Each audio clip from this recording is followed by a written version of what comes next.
কবিতাৰ শিৰোনাম মোৰ দেশ ভাল। কবি অতুল চন্দ্ৰ হাজৰিকা। সকলো দেশত কৰি মোৰ দেশ ভাল, চৰণত সেৱা যাৰ কৰোঁ চিৰকাল।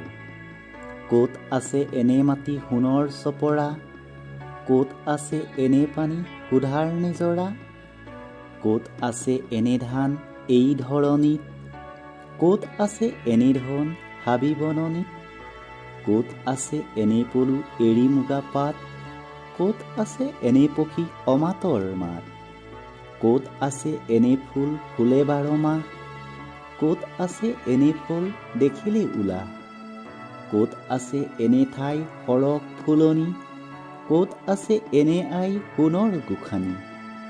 ভাই ভনী মিলি য'ত থাকোঁ চিৰকাল, সকলো দেশত কৰি মোৰ দেশ ভাল। ধন্যবাদ।